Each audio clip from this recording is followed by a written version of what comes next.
stories and tales encourages people to use their imaginations. And develop the imaginations can empower the storyteller and their listeners to consider new and inventive ideas. And very simply, that's what I want to do today for about 20-25 minutes.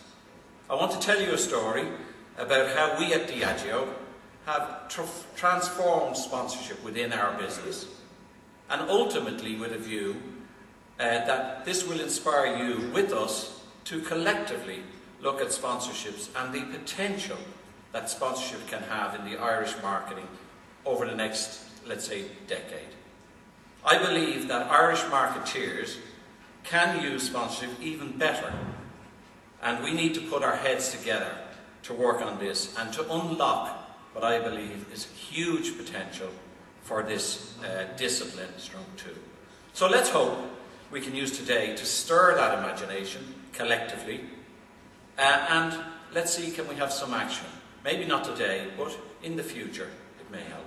So my story starts with where we are, Diageo, the Sponsorship Way, 2006. And I want to tell you how we got there. And I'm going to challenge some fundamentals. And one of the things I'm going to spotlight is the financial end of the whole story. I want to look at where we want to go and see how we can get there. So it's a fairly simple story, and I hope you bear with me. The story starts in the present day, and then we'll go back to see where we've come from. So a little bit of time travel, so bear with me. And technology is not my favourite thing, so I hope when I touch the button things happen. So if it's not happening over there, you might tell me, okay? Diageo Ireland is potentially the biggest and largest investor in sponsorship in Ireland today. Some of the banks might challenge us on that, but I believe we are. A number of our brands have been upfront in this escalating charge into this use of this evolving tool. Diageo sponsorships have increased investment over the last decade fourfold, and our investment is very much strategically focused on a number of major platforms. And as you can see from the chart here, Guinness, involved in hurling, in rugby, in festivals.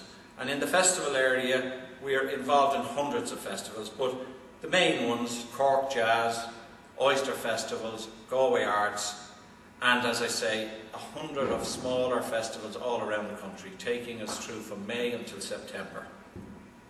We're also involved in horse racing, and we're probably the biggest sponsor of horse racing in Ireland. The Galway races, Punchestown, Listowel, just to mention a few. Budweiser, we're involved in soccer with Budweiser, the World Cup, Premiership.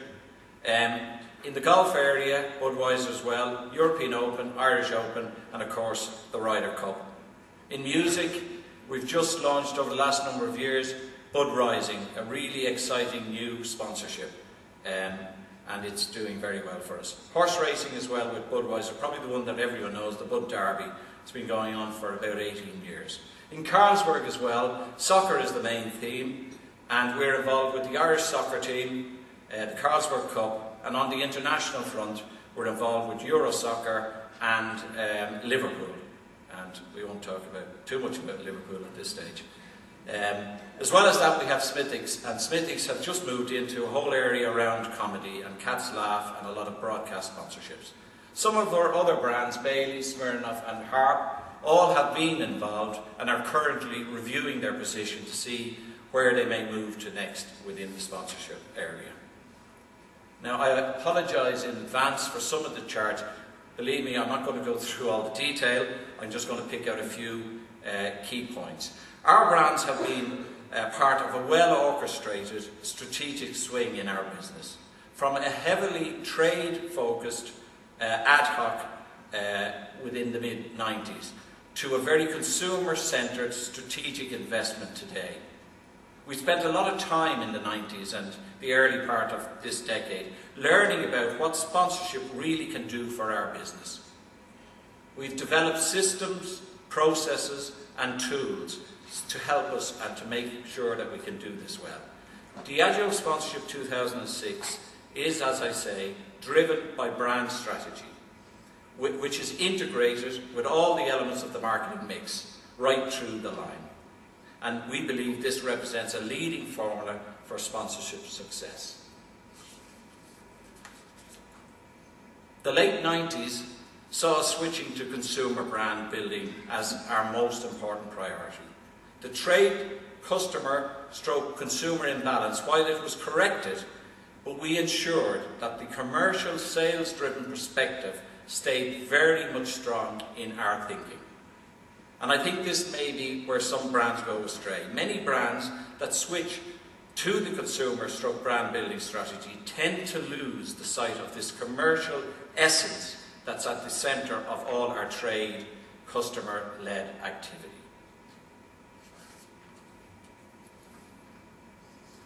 Another busy slide, but in recent past we have invested a huge amount of time and money in understanding sponsorship's role in our business and giving its rightful place. This chart is a typical marketing process chart. We call it the Diageo way of brand building. We're very proud of it because it's a common language used throughout Diageo right around the world, and it gives us that single voice. And basically all I want to show you here is that it starts in the centre with insight and generation and application, moving to the centre, game planning, brand essence, and what you would expect to see in a process. On the outside are all the disciplines, communication disciplines. We have all the traditional PR, advertising, relationship marketing. And right in the right place, I believe, sponsorship is part and parcel of that.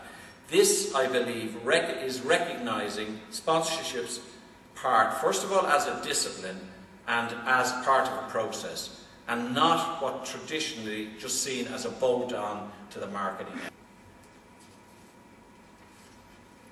Another very, very busy slide, but don't worry about it. I'm just going to take a couple of key points out of it. We've put a lot of time and effort in putting processes in place, and this is a process that works right across all our disciplines, sponsorship being no different. But simply put, there's 4 stages in sponsorship activity management process. It's to define, develop, deliver, and evaluate. And in define, it's very simple. It's activity brief and getting that brief correct. Develop is the ideas and the plans behind it. Deliver, execute, and activate. And evaluation is simply measurement. And what is all this strategic planning and process development, what has it achieved for us? Well, I could spend a long time going through a huge amount of charts showing you that, but I've picked one chart that I believe indicates and illustrates how we are winning with sponsorship in Diageo. 1 in 3 adults, aged 25 plus, named the Diageo sponsorship as the sponsorship that appealed most to them in 2005. This is from recent research by Onsite Sponsorship. John Traynor is here, and he has supplied me, thankfully, with a lot of information. Thank you, John. And what I want to say there is that if you look at that, you'll see that 40% of the total area is in the drinks industry, and of that, Diageo is 33%, which is a very credible 80% of the total drinks industry. And we're very happy that our customer-driven new look sponsorship strategy is already generating such a positive macro win for us. Pictures speak better, or speak 1,000 words, so I'm going to show you some pictures to bring this to life. And hopefully, this may stir your emotion. I'm going to show you some hurling, some music in that. So I hope this will be, you will enjoy the hurling or the music or whatever you take your fancy. So if you bear with me for a few minutes, and hopefully technology will show us it.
Arts Festival, Ireland's Art Festival.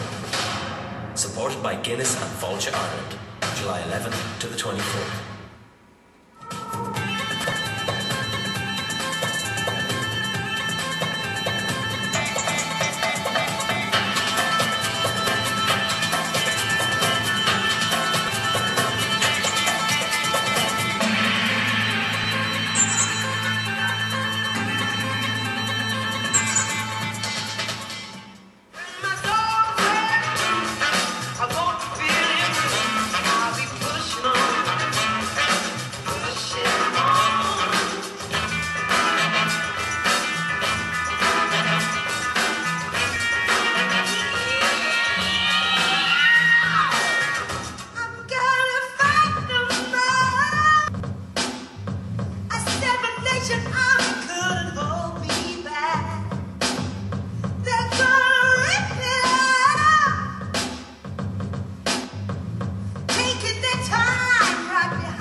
Now, I hope you like that, and I hope it gives you a flavour of what we are all about. Enough about the present. To explain the relearning from our current sponsorship that got us to our current sponsorship position, we need obviously to go back to see what led us here. And this basically is like everyone else. We faced, like all of you in the past number of years, a range of fundamental challenges that we needed to address to get on the right track with sponsorship as a tool in the whole communication mix. And there's many of these challenges, and I've only singled out 5, and I call them hurdles. And I'm going to focus on one eventually, which will be the cost issue. But basically, the hurdles as I see it, that sponsorship has and always will be the poor relation to advertising, and I'll show you some facts and figures on that. Right to activation ratio is a formula. That's something that a lot of people believe. Sponsorship has a life of 7 years. Sponsorship can't be measured. That's something we hear a lot. And sponsorship is a cost. Full stop, it's a cost to the business. Before I go into the challenges, there's a couple of mindsets that I believe are commonly held mindsets. Advertising is sexy, advertising is safe. On the other hand, I believe that sponsorship is bloody hard work and sponsorship is uncertain. And that's mindsets that I believe are prevalent. Some figures. First hurdle, sponsorship is a poor relation to advertising. Marketeers and business leaders believe this historically. And in the context of advertising expenditure globally, it's equivalent, sponsorship is equivalent to 7.5% of that figure in 2005.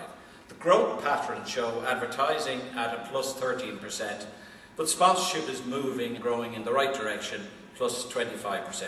But the main figure there is that sponsorship is 7.5% of the total advertising spent globally.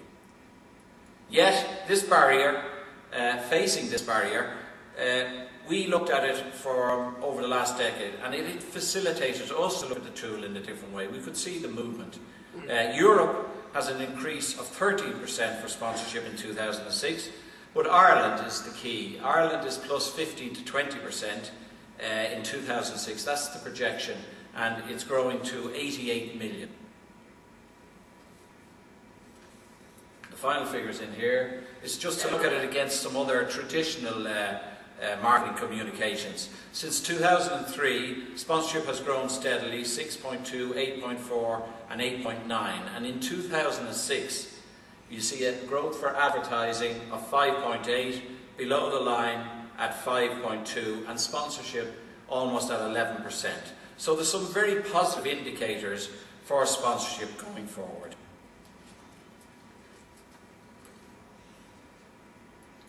And if we look at some growth indicators within Diageo around the investment around sponsorship, as I said earlier, we invest 4 times more than we did in the mid-90s. Budweiser significantly increased its use of the tool, including support for global partners, and we have put major investment into tools and process around sponsorship, particularly in the measurement and the evaluation area. Sponsorship is becoming a better off relation to advertising, and this is helping sponsorship to be repositioned within the marketing mix year on year. The second hurdle, rights to activation ratio, is a formula.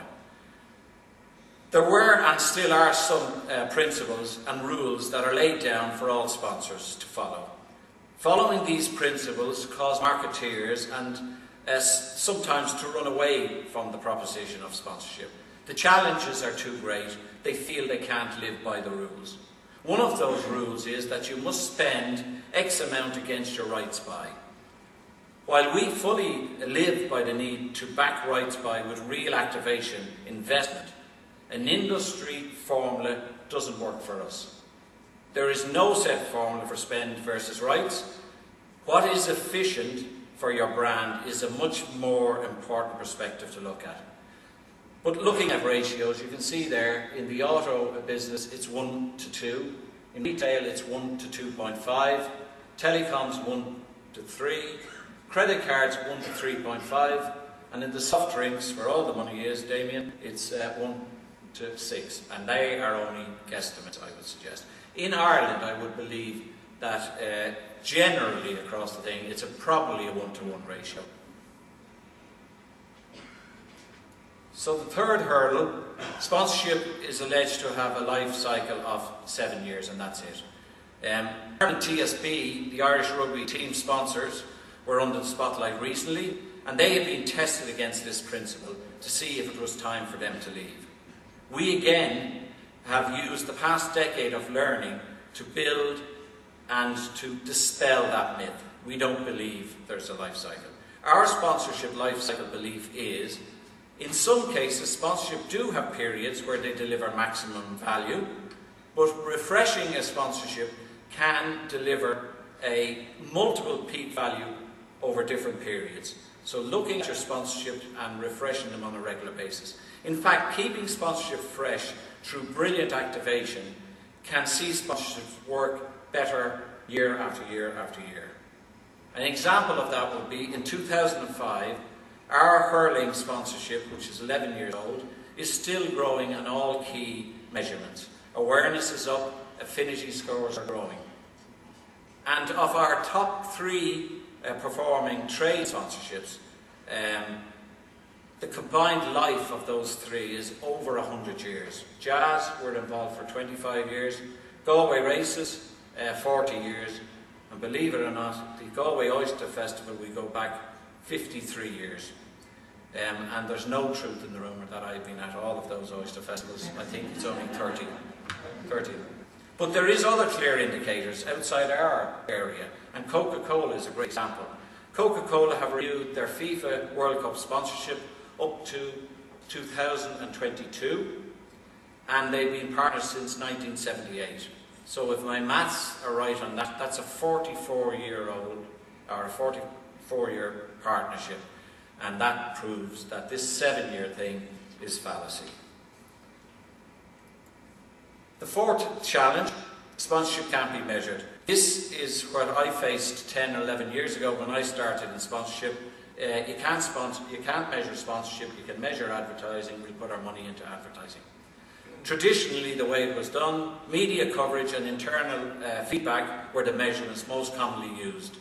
And that was only for those who bothered to measure sponsorship. However, today, measurements take a much more outcomes rather than outputs perspective. And at Diageo, consumer tracking has been developed around our sponsorship portfolio that parallels everything or anything that we do in advertising. This thinking has been translated into a model, and this model has been signed off by Diageo at the top level globally. We've taken these measurements and evaluation solutions a step further. We are now able to pre-test sponsorships with this solution.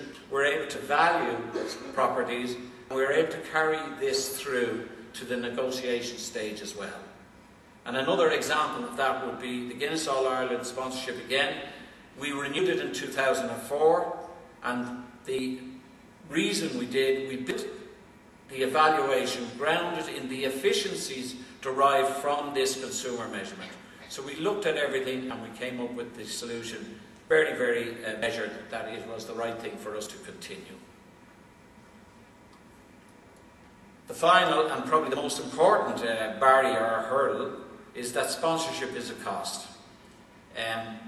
We are on a mission at Diageo to continuously look for new ways to uncover returns that the business generate and attribute to the involvement in the sponsorship activity.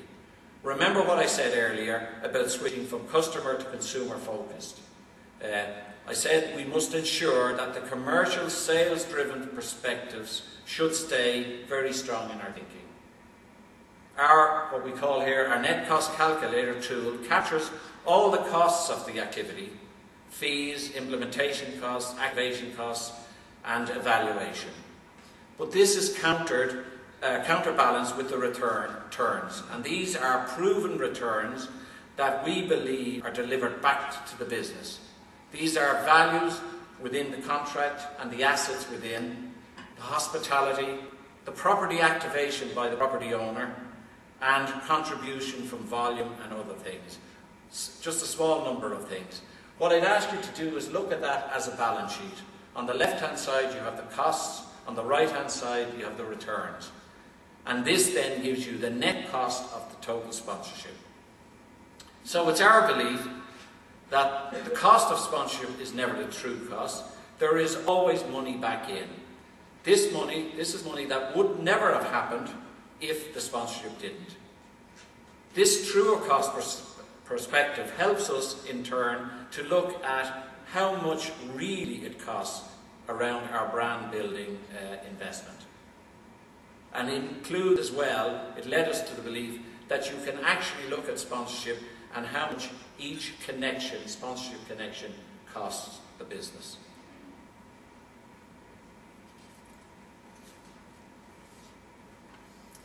The other thing is, when looking at possible costs, there is an awful lot of other areas to look at. We look at the obvious, obviously, the on-pitch signage, tickets at concerts and various things. But as cost-conscious marketeers, I believe that we should look at other areas. I single out one example out of a shortened list of many costs that we have built into this net cost calculator. The Guinness Storehouse gets about 1 million visitors a year. And promoting the GAA's museum in the Storehouse is obviously a huge commercial benefit to the GAA, our sponsorship partner. Therefore, this should reflect in the cost side of our net cost calculator. It's a benefit that we give to our partner, and there's value to that. There are a number of streams where you can get potential returns, and this all helps us to get to this net cost, get it down to what we would like. The goal is very simply that sponsorship can be a self-liquidating brand building exercise. Traditionally, you can look at sampling opportunities, one of the areas in stream one. There's emerging opportunities and sales and profit. Just on the sampling opportunity, an example there would be that we have a new product, Brew 39, a Guinness product, and we have used some of our rugby sponsorships and the matches in Lansdowne Road to actually sample a huge amount of our consumers in a very relaxed area, and the success has been brilliant. Returns on merchandising rights. We have a situation where recently we got involved with an English rugby team, and as part of the deal we agreed merchandising rights, and the sales and the returns from that actually self-liquidated the total fee that we paid for that sponsorship. And on the sales and profit side, very simply, there's a lot of areas that we get benefits from this. The Guinness sponsorship of racing, it's a Guinness sponsorship.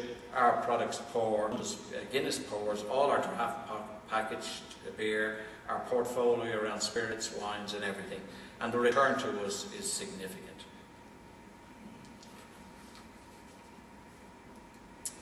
So if you follow this principle, it will help you in many ways in various different stages around sponsorship. You can now look at valuing sponsorships with this process. You can in turn look at your whole negotiation plan and go into negotiations with greater certainty and confidence that you will get what you want. And finally, and the most important area, is it will allow you to evaluate your sponsorship. We did some work recently with a renewal, and we were able to sit with the brand team and work on the principle that we could predict exactly how much money they could pay for the rights fees, that would then in turn would deliver a positive result when we came to evaluation. So let's say, for argument's sake, the property was historically worth $1 million. We knew that we could go to 1.5 million and still score successfully against the criteria that we set for our consumer-based evaluation model. But we knew as well that we couldn't go to 2 million because at that stage we would have to walk away, our business wouldn't sign off on that, and our evaluation system just would not allow us to proceed. So what is the future of this tale? We have a number of challenges that we would like to see our property partners get involved in. We'd like to see them invest in their own marketing, and the GAA are a great example. They have now started to spend around advertising around the championship. We'd like our property owners to develop in-house expertise around activation. If you think about it, it's their properties. They know how to do this better than anybody. And of course we would like them to share research costs. And not alone share the costs, they have a huge amount of information. We'd like them to share that with us. And we see other challenges and opportunities in the future. We see rebates from rights holders on key performance indicators. We would obviously like to curb unrealistic inflation costs and property valuation. And of course, one of my hobby horses is that we would have an industry accepted model for valuation and evaluation. I think that would be a great step forward. Okay. But we believe that if we're going to achieve the new generation, the next stage in growth and sponsorship, we need to have some changes. We need to look at external shared developments. We want people within the industry to work together to uncover new ways of working, a la advertising and PR. There's no sponsorship institute, there should be. We want to look at proven, accountable returns, financial returns. What the end goal there should be, to show that sponsorship is and can be a self-liquidating solution for our business. And the other thing, we want to think big. Ireland is and should be the centre of excellence for sponsorship. And finally, the moral of the story, sponsorship that leaves behind all the myths that I have alluded to around the discipline and its potential. I want to build a philosophy grounded in chasing the ultimate goal of self-liquidating, brand building, and this can, going forward, be achieved through a shared pursuit in this common goal. I thank you for your attention, and I think we move to some questions. Thank you very much.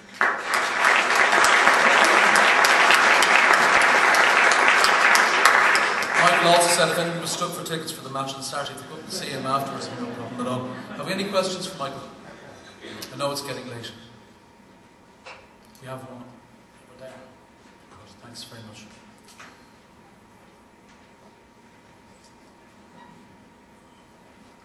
What's your budget? Good evening, Emily Delahanty from Cleary's department store. You seem to be quite proactive in spreading beyond the sports arena for sponsorship opportunities, I suppose, with the legalities approaching as well. That might have some impact. I was just wondering, was there any particular reason behind, I suppose, not running with the Witness project that is currently now Oxygen, which seems to be going from strength to strength? Was that just a brand fit and you felt Budweiser is more appropriate and hence the Bud Rising? It's a very good question. Witness was something that was developed wholly and solely by Guinness, and at the time the thinking was that it was possible to use a music event, a young music event like that, to look at changing the drinking profile of our audience and going for a younger target. It proved not to be the thing to do, so we put our hands up. The event itself, and we take great credit because we developed it and designed it, is a brilliant event. No longer is one of our, it's not Witness anymore, it's called Oxygen, but brilliant, but it was wrong for the brand, right probably at the time, wrong for the brand, and you're absolutely right, it probably would be something that would be much, much more appropriate for a larger brand and a younger age profile. So, brilliant event, wrong, and we learned that fairly quick, after 3 or 4 years, and we decided to make, which was a very hard call, but we made the right decision for the brand and our consumers. Right, thank you very much indeed.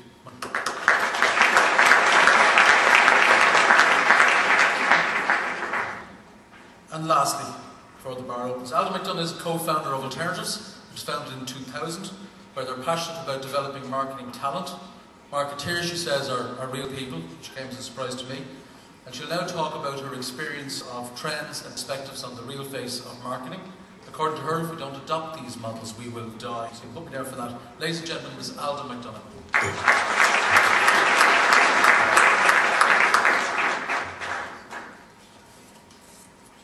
Hi everybody. Thank you so much for staying on to hear. It's an absolute pleasure after what I think has been an amazing day of speakers. And I'm hoping to at least lock note this, and I'm not talking about locking the doors, but anyone who moves, big trouble. So I really look forward to taking you through what has been a really interesting title of a presentation which a number of months ago agreed to deliver, and I'd like to just share with you that journey.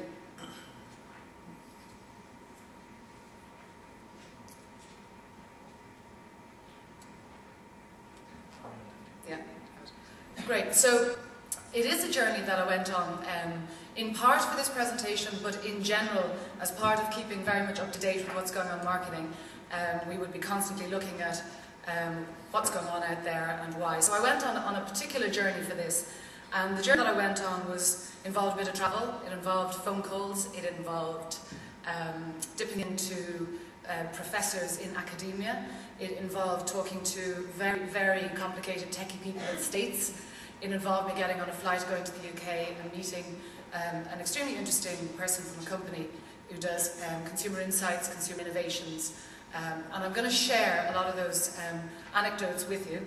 It also involved me speaking to the marketing director of an Asian company based in Japan. So a real mix of people that I spoke to and pulled together. So you can imagine the job of taking their views, my views, our views, and everybody's views, I suppose, on what's going on in marketing, what's coming on the tracks, and actually trying to pull it together. So I've ended up with 5 models that I think are worthy of discussion.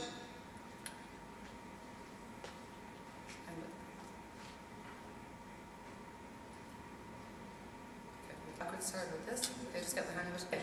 So the key thing that's going on out there, and the key thing that's driving all of the change, and the reason why we need models at all, is the fact that customers and consumers are not behaving like they should, like they used to, and technology is the big thing. We've heard lots about that today. But technology is the really big thing that is facilitating them, but it's also going to facilitate us if we embrace it.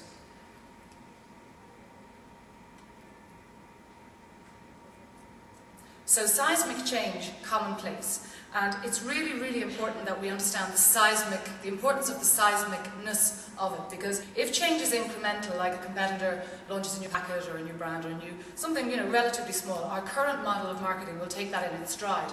But when the change is seismic, we're in absolute deep trouble. And one of the examples of seismic change that I think, I don't know, maybe I should stop. Maybe I should keep going. Which one? Yeah. This one?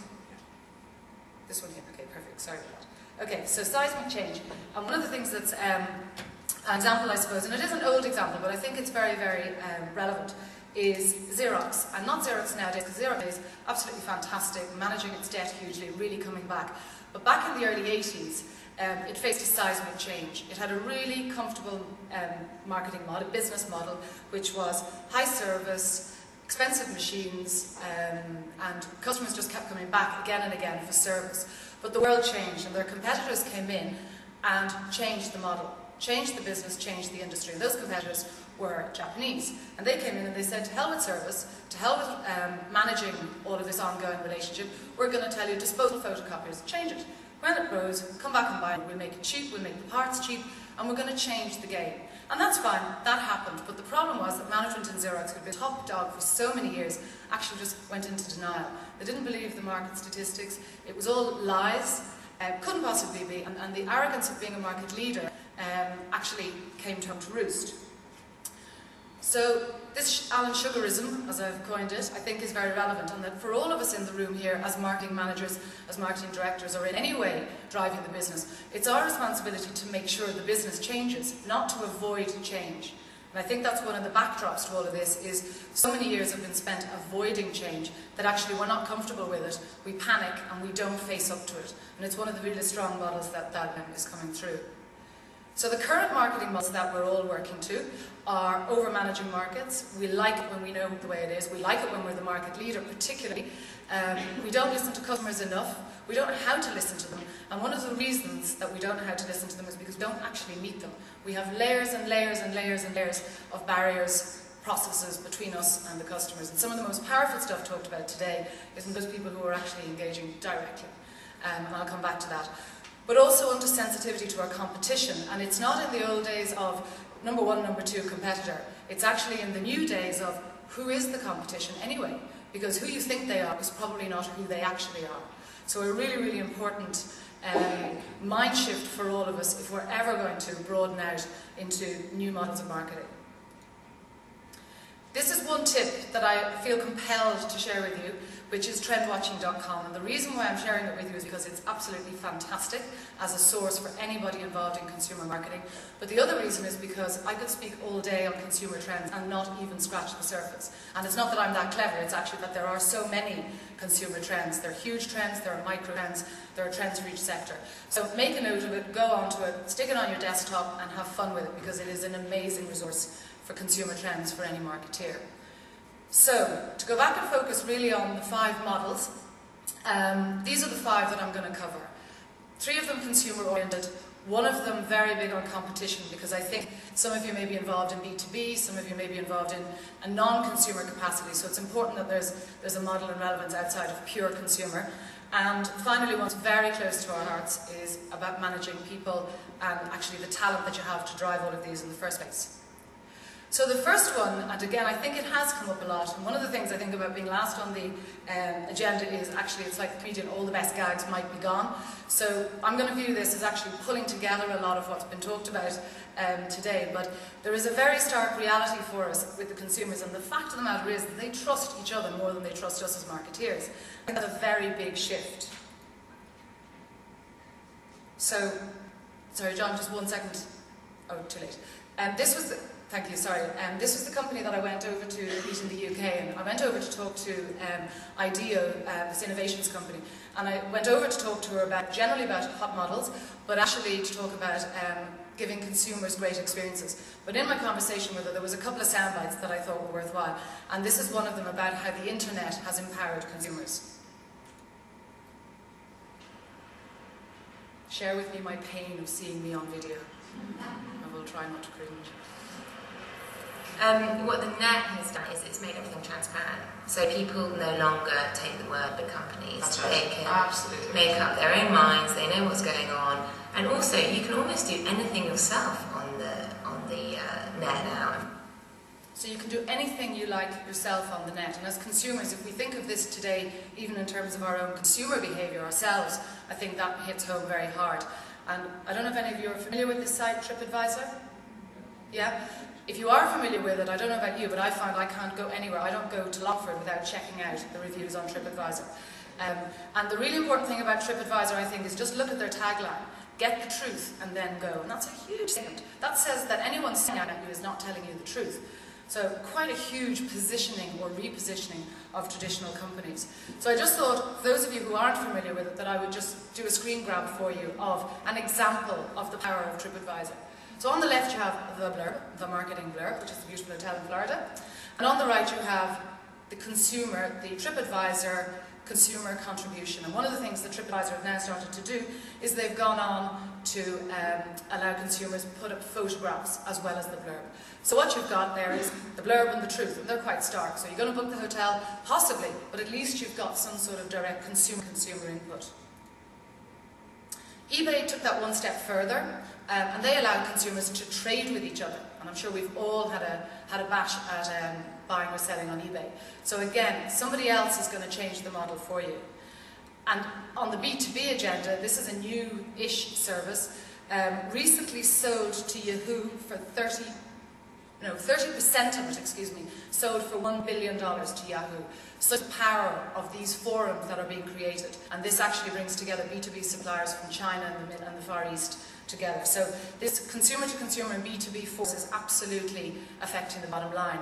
And a quoted example, Arctic Monkeys, whereby they released their album in advance. They released it on the net free in advance of releasing it in the shops, completely transformed the model of the music industry, which is orchestrated, controlled, managed, and highly publicised. These guys said, there you go. And the phenomenal result is that they actually sold more on the first day of release and in the subsequent 24 hours and in the subsequent week than any other CD that had been traditionally marketed. So this freedom, this liberty, this over-to-you momentum is radically changing every single aspect of every single business and every single piece of marketing. And the thing about consumers nowadays is it's all about me. And I saw a t-shirt on a sister of a friend of mine recently, and it said, it's all about me, deal with it. And that evokes the spirit of what consumers want. And they want personalised services, and if you don't give it to them, they're going to go get it from someone else, or indeed from each other.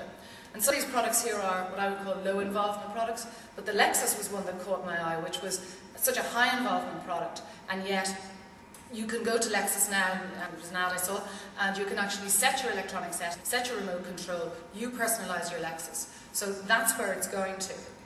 And on the net, myspace.com, a very, very, very vibrant destination, I suppose, for all our consumers. Essentially what it is a place for you to put your space on the net, and it's about your profile, it's about your life, it's about your friends, it's about the number of hits that you're getting, which is a measure of your popularity, and it's a very, very vibrant site. And again, I like to come back always to what's the bottom line, and does it actually affect value? And in this case, I think it does, and two of the statistics that I think are worth sharing is that 10% of the total internet advertising sales in the States, this site, 10%. And in terms of value and market capitalization values, this site was sold for $580 million 2 years after it was set up. So a phenomenally powerful, and people are recognizing that if you can be where the consumers are, then hey, absolutely powerful. And they're not alone in it. There's Facebook.com, there's Bebo, there's a whole tranche of these sites, and brands are coming into them trying to find how can we possibly engage with it. And really importantly, this isn't just for the youth. There's a lot of people in Ireland registered on MySpace. There's a lot of people over the age of 30 registered, and they're finding a community and finding a reason to be. So as marketeers, I think it's behoving on us to get with this consumer-to-consumer piece. The blog has been mentioned today. I had tuned out of it, net jargon, oh my god, yeah, look, I know I need to know. But actually, I really need to know, and I'm panicked now about really, really needing to know about it. So I think it's behoving on all of us to really get up to speed on this, but there are 80,000 blogs every day, one every second, created and launched. So as marketeers, We've really got to get to grips with it, and it is extremely difficult because consumers own blogs, we don't own blogs, and we've got to be extremely careful how we engage with this because consumers will smell a PR release as a blog a million miles off. But the good news is that some companies are doing it very well, and the most important one, there's boss blogs, cat blogs, and a whole load of different types, but the viral blog is the one that's really important to know about. It's spreading ideas, it is changing the face of journalism, it's changing the face of absolutely every single marketing department and marketplace. And one, I think what we'll be seeing very soon is blogging managers on CVs, or certainly requirements for blogging coming through. So this is not a template, this is actually something that's going to transform our dialogue with consumers. An example of the power of this blog, I think, is Ford.com. It's been around for over 100 years in the States. They spend $250 million offline every year. And the blue line is the number of hits to their website every day. So phenomenal, huge. Probably on the back of that dreadful poor cat thing earlier. But anyway, huge, really, really strong hits on the site. And this isn't about Ford as a particular website. This is about Squidoo. Squidoo was launched in October last year. It operates in the blogosphere, and it today has the same number of hits as Ford, which has been around for 100 years. And it spends nothing offline. So somebody's connecting with it, somebody's getting a benefit out of it, and it's gone viral. So it's just to say that we can't all become Squidoos, but we really need to understand how can we get our message into this blogosphere and get people talking about it. This was just a comment about how Apple responded. Bangs on about Apple, but the great thing I thought they did was when they brought out the shuffle and there was a fault on it, and they refused to recall it until somebody started up a blog site that had so many responses, and this guy loved Apple, but he was like, this is wrong, you need to recall it, you need to fix it. And it got to the point where they did, and they listened to him because he had so many people involved in it. And then he closed the site down. He said, right, I've made my point of view. They've changed, they've corrected, they've listened. I still love Apple. Thanks very much. So the key on that one was the consumer loved Apple, but needed to get listened to. Guinness has actually launched a blog February 15th, and already people are blogging about the blog. So, you know, and actually this is a positive one about a corporation doing it. And I don't know who Rachel is. She could be 30 years of age, 25, I don't know. But Rachel has views about Guinness's blog, and what she's basically saying is it's not bad for a corporate job. She's saying the good news is they did it themselves. They didn't hide behind an agency. That's not to say that agencies can't do blogging for us, but the consumer is going to know the difference if it's not done perfectly. But Guinness had the courage, I suppose, to go and do it directly. And kudos to them for having a go, and that went off in blogosphere. So that was February 15th, and already I was able to pick up one 3-4 days ago, whenever. So I think they'll soon be blogging about our lack of blogs, and what we're going to do about it, and all of that. So I think it's just something to really take away. And just when you think you're an expert on blogging, somebody says to you, yes, but what about the undernet? And you go, oh my God, the undernet, what's that? So that's a whole other topic. But there is an undernet, you access it by your mobile phones, your consumers are there, a bit of a spooky place, but as a marketeer, we need to know about the internet, we need to make sure our brands aren't there, and we need to make sure that our brands are being blogged in a very positive way. So that leads on then to the open door model, and they're not massively unlinked, as you'll see. The open door model is about who champions the consumer, and it used to be brand companies and it used to be retailers, but today it's actually the media, online and offline, and it's also consumers themselves. And the hot new model is actually that consumers will get the answers to the questions they want. They'll get them from you, they'll get them from somewhere, but they want access and they want information, and they want the right information. And Frugal, I think, is an example of a site that's really pushing this consumer power.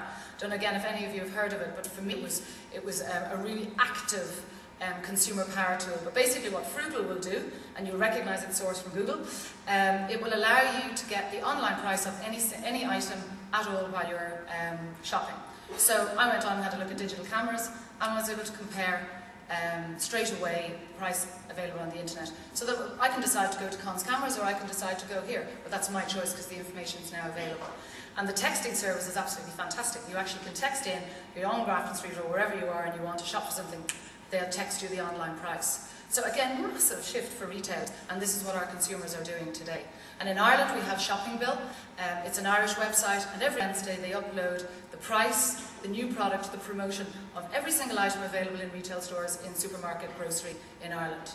And right now, the blogs, the Dear Bill site that they have is talking about shoppers should go to Newry in the north for their shopping. So that's what's happening out there in terms of consumers and open communication. So they want access to real people, they want access to real companies, they want you not hiding behind PR agencies or anybody or hiding behind your fear. They want to. And I think, again, some of the companies this morning, you get a sense of them being really open, and that's probably why they're so successful. And I think these guys have done it well. Ignore the big teeth on Branson.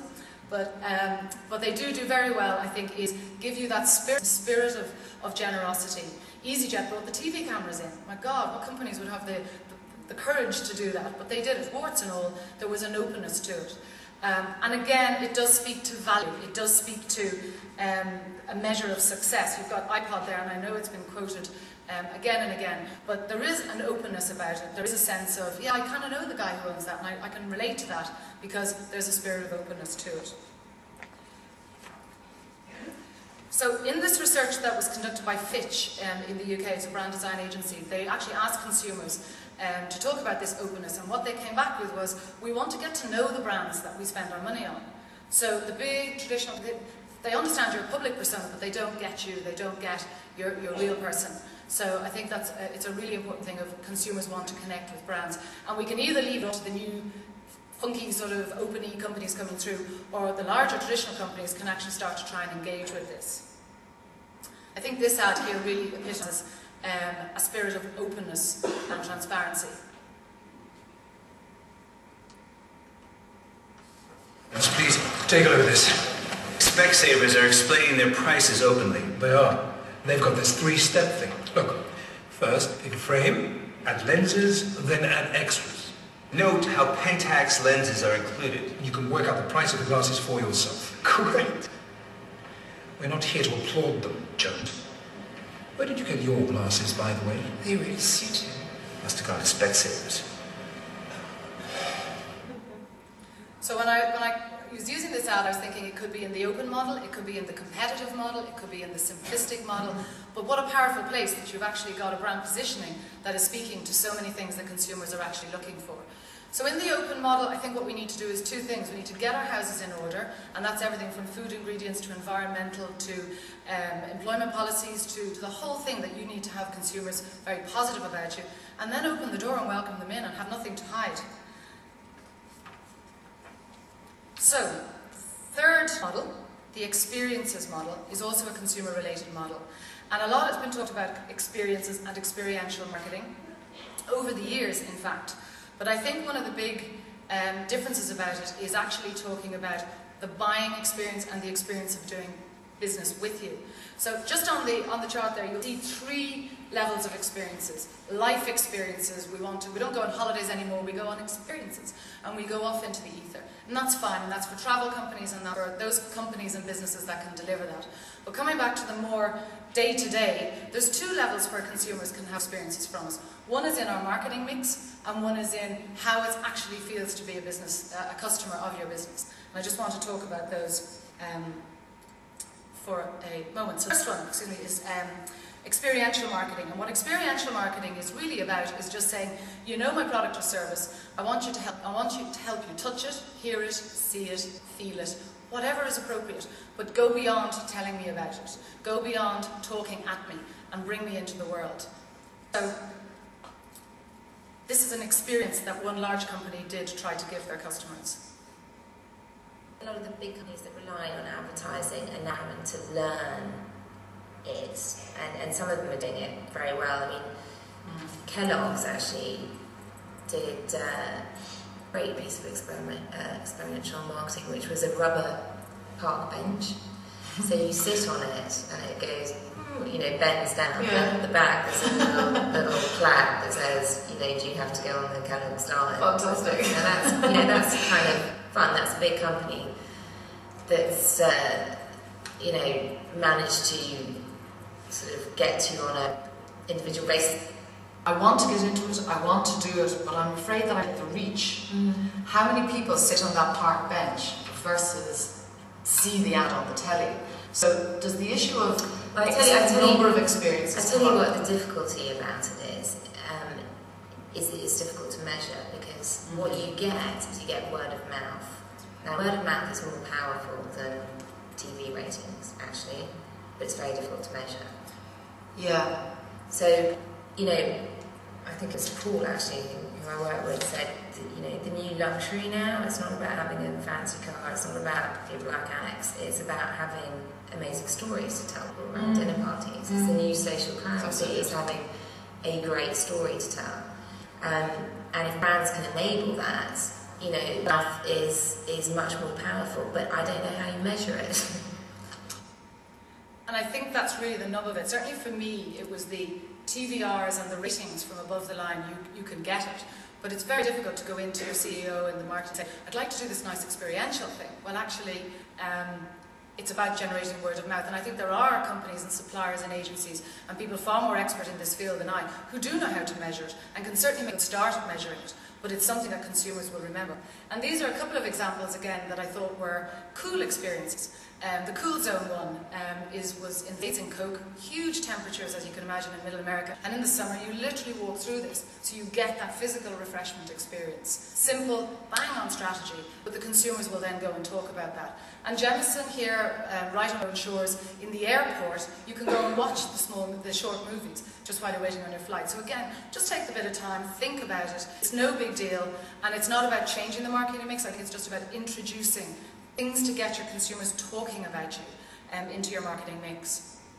Agent Provocateur, fantastic brand, really, really focused on giving consumers experiences. If any of you have half an hour to spare, go on their website. The whole thing experience. They really do work hard to bring the brand to life. But one of the big areas, I think, again, in terms of a new model, and it's come up with Rabo, I think it's come up hugely with Innocent, is really taking care on the experience that your customers have as they do normal day-to-day business with you, not the once in a year event, but actually editing out, observing them, and making things simple for them because they are overloaded, absolutely overloaded, and they just won't listen to lots and lots of stuff. So again, an example that I came across which was absolutely brilliant was a company was doing some work with a hospital and they were asked to do the customer journey, and we all talk customer journeys and customer experience, but these guys actually went and lay in the bed in the hospital for 3 days with a video camera. And what did they film? The roof. And they went back to the CEO and they said, there's your customer experience. So a really, really powerful way of saying, observe what your customers, because we all get the golden mile. If I walk into my office, I'm sure it's been hoovered, but is that what the customer's getting? I don't know. So it's really important that you observe the reality and then address it. 3%, I think there was 3,000 ads, 3 acted on from the presentation earlier. My 3 for the day is that actually we have a condition called human overload, and we actually can only manage 3% of the technology of anything.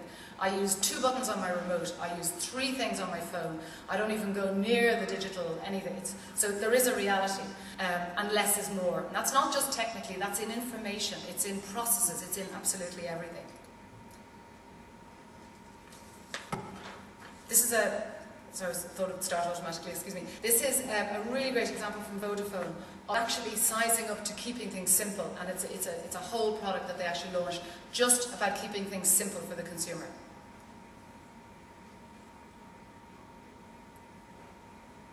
Think of somebody actually going out and going, there is a target market out there that wants things simply. But again, when I asked them about how successful it had been, it was trailblazing in Spain. But in the UK, the distribution for it was apparently through regular